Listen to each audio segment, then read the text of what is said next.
Stardust Supplemental Files, PT6. Roadblocks in North Dakota lifted overnight without notification or explanation from state or federal authorities. Local salvage yard employee Ted Steffens reports wreckage of massive alien craft spotted in countryside outside Capitol. Things been picked cleaner than a wallet on the south side. Nothing left but a skeleton. North Dakota governor pressed for answers by increasingly angry public as no official announcement of casualties within the National Guard is made, but multiple families report receiving notifications of family members killed in action. Warning: access to this file is restricted to personnel with top secret clearance or above. Attempts to access this file without authorization will be reviewed and be grounds for termination and/or prosecution. Distribution of this file may only be done with authorization from Commander David Bradford. Failure to provide authorization will result in termination and/or prosecution. Project ID, Stardust. Project Division, Physics. Division Lead, Dr. Moira Vollen. Attached files: transcript of discussion regarding implants with Twilight Sparkle, images of implants extracted during Project Redacted, blueprints of Alarium circuits created by Twilight Sparkle, schematic of thaumaturgical energy detector, TED, recorded data from TED, personal notes by Division Lead. New record, 8:40, May 3, 2015. After the unexpected communication received from Twilight's home world, it is believed that Alarium may in fact be the Arcanite we have sought to locate in an attempt to replicate her abilities. I've secured a sample approximately 1 kilogram in weight with around 85% pure Alarium. The imperfect ratio comes from the nature of recovery of the sample at the crash site of an alien craft. Origins of the sample are believed to be part of the power source of the craft, but such speculation is irrelevant at this point. Testing will begin shortly. Update, 9/10, May 3, 2015. Testing is complete, but the results were not what we anticipated. Indeed, they are far more promising than previously anticipated. We have confirmed Alarium as an analog to the Arcanite described by Twilight, or at least is sufficiently close enough that the effects are similar if not enhanced. After studying the video footage of the test, I've come up with a hypothesis as to the exact behavior of Alarium in response to Twilight's abilities. Initial hypothesis was that it would simply glow while in the presence of her abilities, so the test was to expose the sample to her telekinesis by raising the sample approximately 1 foot in the air. Using previous footage as examples, the anticipated velocity of this was going to be 2 ft per second. While my numbers are only rough estimates based on the timestamps and footage from the security cameras on several floors of the XCOM base, what actually occurred was an upward velocity 15 times greater at the minimum. Further comparison of the timestamps shows that Twilight's spell was broken the moment the sample broke through the ceiling of the Stardust lab, illumination on her horn disappearing, but the corresponding illumination of the sample persisted as it exited the top floor of the facility. The implications of this result are twofold. At a minimum, Alarium dramatically increases the effect of any spell cast upon it. However, the continuation of the effect beyond its channel duration was not anticipated either.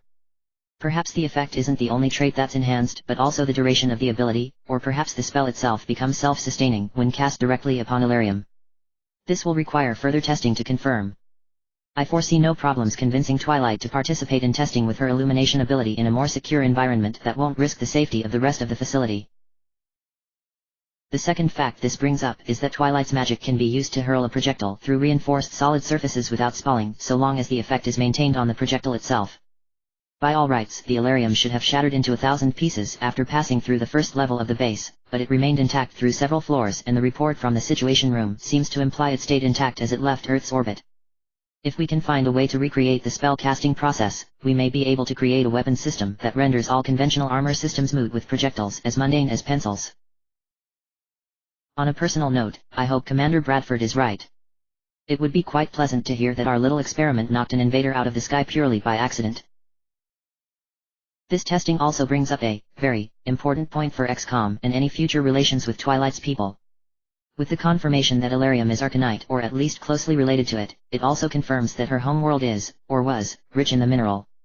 If contact is established formally, I strongly recommend an agreement be reached to secure a steady source of Alarium from them rather than having to rely upon imperfect and often damaged salvage from alien craft. I'll have to remember to send a message to Commander Bradford asking for clarification on the potential first contact scenarios that don't involve the invaders.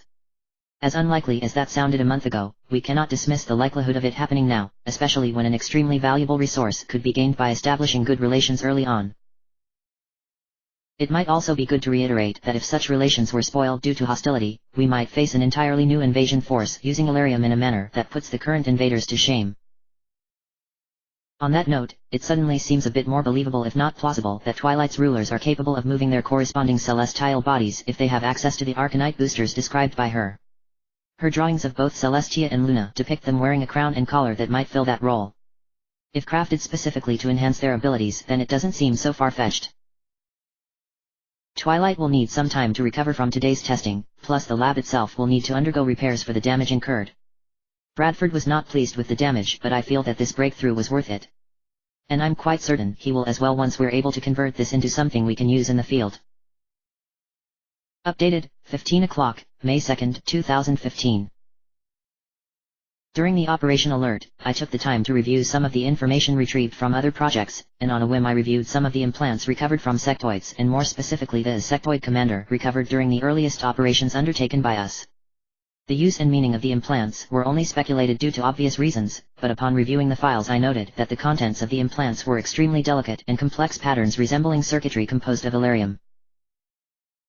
After the discoveries that Twilight helped us uncover, combined with the location of the implants in the sectoids' brains, I started to suspect that she might be able to provide insight into the nature or exact function of the implants. I was right. The first implant, labeled A, is used to gather the energy that Twilight uses from the field to power her abilities. The possibilities of this are extremely tantalizing. If this circuitry can be refined, increased in scale and retrofitted into the base, we may find the base's power concerns a non-issue. Depending on the scale of power generated, this might completely eliminate the energy crisis that our world was facing prior to the invaders. I was at first worried that this would violate another one of our cherished laws of the universe, namely the conservation of energy, but Twilight described the field's mechanics suitably, though it still rankles me greatly that she's referencing an entire branch of science we're completely ignorant of. The energy of the field is returned to it as it is used by her abilities. The energy is never truly consumed, merely borrowed and converted, then returned to the field. The only weakness I can see in creating a power generator with this methodology is that we will require a jump start from Twilight before it can become self-sustaining. If I'm right, once one Alarium generator is running, it can jumpstart further generators, or perhaps even charge batteries of a fashion with this field energy.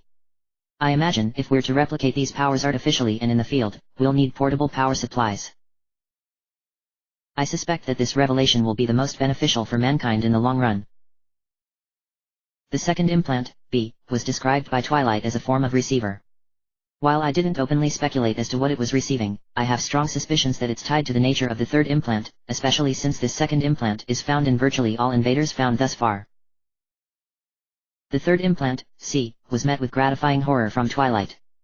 Her description of its intended use is the offensive projection of the user's will upon a target. This is seen as a high crime amongst Twilight's people, which goes a long way to dispel any lingering doubts I harbored regarding her nature. Either she is a very good liar, or she is completely sincere in her disgust regarding such abilities.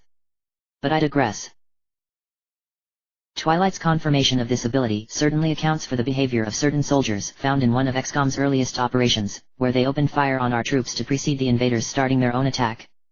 I also suspect there's a more sinister application when combined with the second implant. With the second implant, I suspect the third can be used to remotely access the senses of the receiver, as well as communicate or even assume direct control. I may contact engineering to see if we can arrange for the glass in the containment cells to be one-way mirrors if there's any possibility of invader commanders looking through the eyes of the captives at us. After Twilight's reaction to the third implant plus her understanding of the basic mechanics of all three, I took the initiative and pitched the idea that she assist us in creating our own devices to ostensibly defend ourselves against the invaders. Once we can ascertain the basic concepts of how to fabricate our own imitations of her abilities, we can come up with more complex applications or even start creating our own effects. From what I've heard regarding the strike teams, they could really use help leveling the playing field against the invaders. I intend to give them more than that. If decoding Twilight's abilities is the key to saving human lives, then I will do everything possible to learn from Twilight. I've delegated the task of analyzing the artifacts retrieved from the alien ships to my subordinates that aren't associated with the Stardust project. They are all capable with the various debris the invaders leave behind, but my time is more wisely spent on Stardust now. Updated, 9/02, May 3, 2015. Another discovery has presented itself that is just as unexpected as all the others Twilight has warranted. But some explanation is in order to adequately describe just what was discovered and how. Twilight finished the blueprints of an Ilarium circuit that would be designed specifically to detect the energies of the field that she manipulates for her spells. These designs were delivered to engineering where they were worked into an existing detection device, specifically an audio/visual/thermal recorder, where the thermal display was adapted to interpret the information generated from Twilight's design.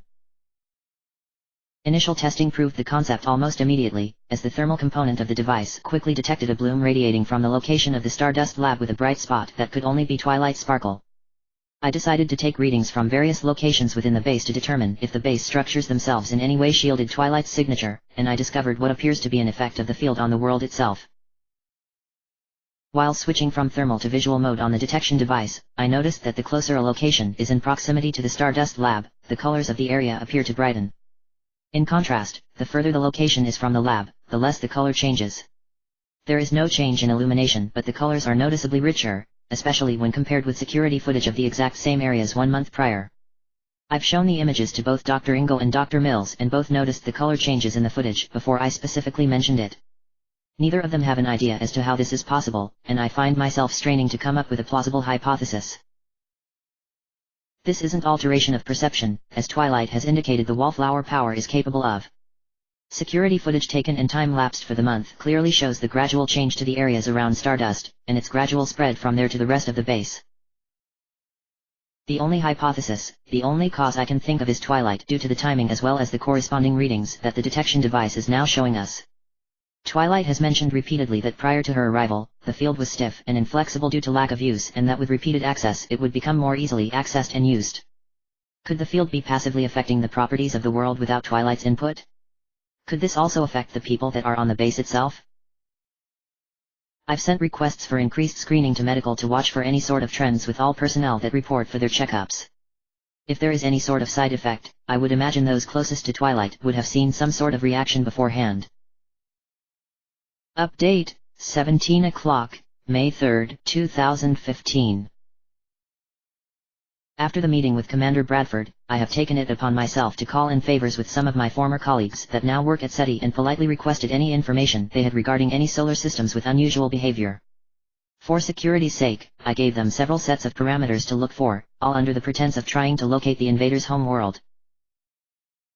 The true reason for the request is to locate Twilight's home, as all parties at the meeting agreed it would be a far stronger position to possess if we know as much as we can before the inevitable first contact between us and this new power. For all of Twilight's assertions of the benevolence of her teacher, we all agreed that it is simply too risky to trust just her account of her country's, or world's, ruler. As soon as SETI sends their initial findings to us for review, we'll begin scanning the systems in question with the detection device Twilight provided us.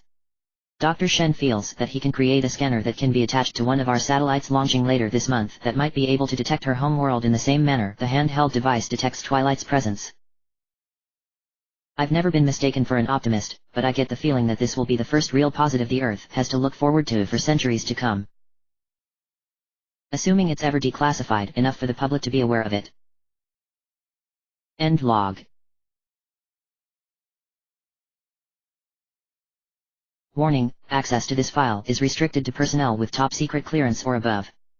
Attempts to access this file without authorization will be reviewed and be grounds for termination and/or prosecution.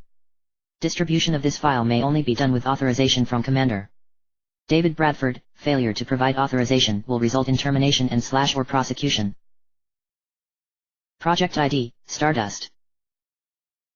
Project Division, Supplemental. Division Lead, Dr. Frank McKendrick. Attached files, Personal Notes by Division Lead. New record, 1840, May 2, 2015. I was able to have my first real conversation with Twilight Sparkle this afternoon, and she is everything I both feared and hoped for. All other observations are validated and need no further detailed discussion. She is extremely intelligent and detail-oriented to the point of obsession, as well as having a creative and dedicated mind.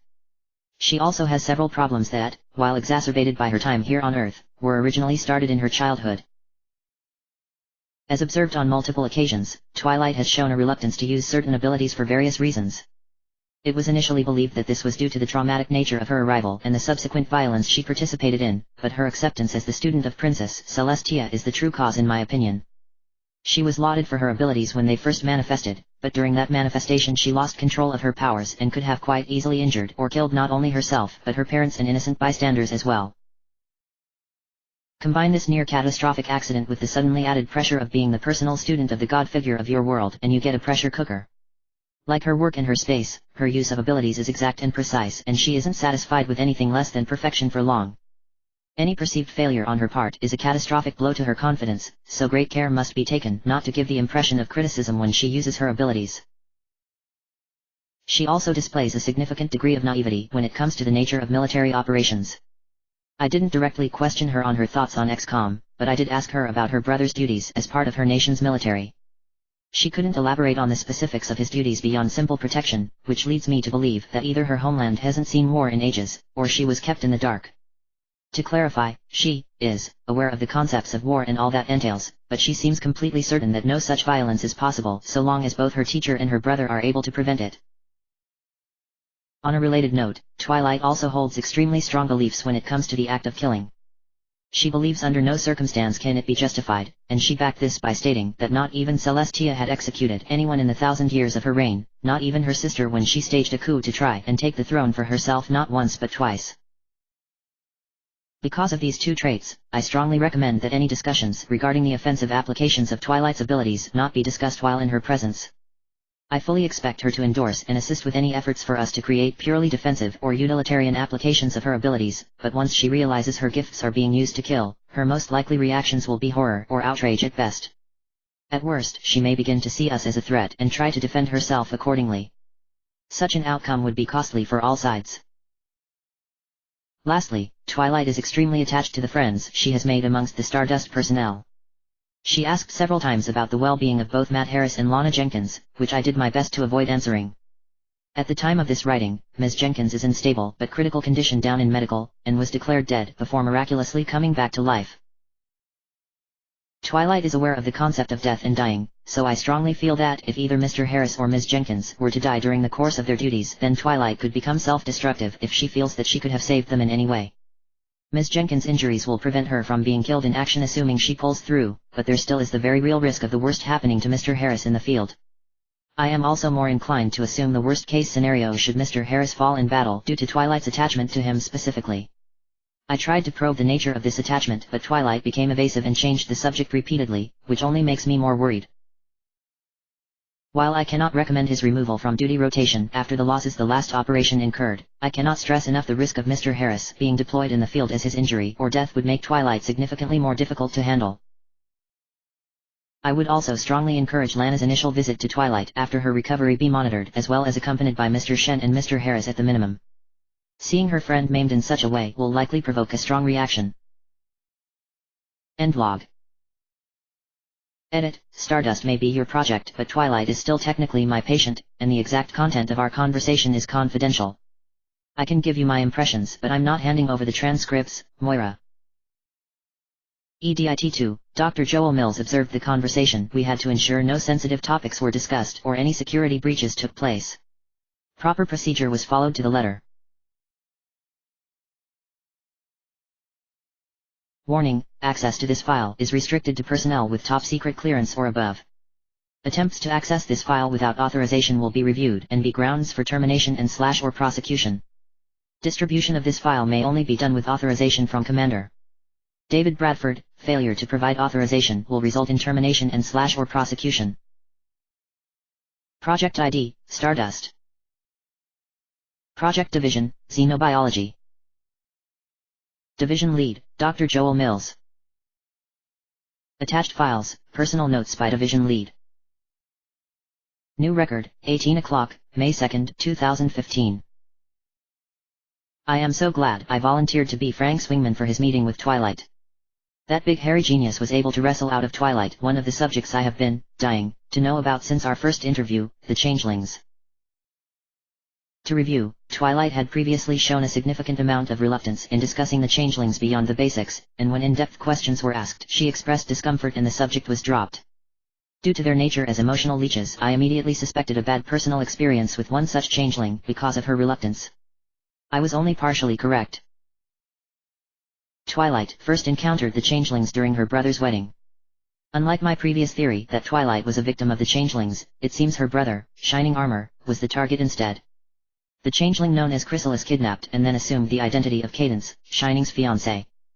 Chrysalis then used her position to fatally undermine the capital's defenses to allow a force of changelings into the city.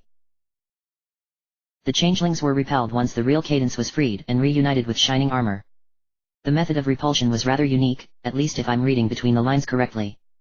As mentioned previously, Cadence draws her power from emotions and can manipulate them as well, while Shining Armor's power appears to be a mastery of various shield and barrier spells. Again, reading between the lines, upon Cadence's arrival, her power increased exponentially due to Shining Armor's emotions toward her, and she then fed the excess power back into him. The bubble shield he created expanded out from the chamber they were in to encompass the entire city while hurling every changeling out. It didn't feel tactful to mention, but I wonder if changelings that were indoors were crushed between the walls and the spell as it expanded. Regardless, this confirms most of my theories. Chrysalis, at the height of her power while she was leeching the emotions of Shining Armor, was able to direct enough power to defeat Celestia in a power struggle. Twilight was quite descriptive in the colossal amount of power that was used by both sides of the fight, but I personally suspect that Celestia was holding back. If she is truly as strict with her no-kill policy as Twilight says, she was likely watching out for the safety of the innocents in the room as much as Chrysalis. Oh, and apparently Luna slept through the whole thing. She must be a very heavy sleeper.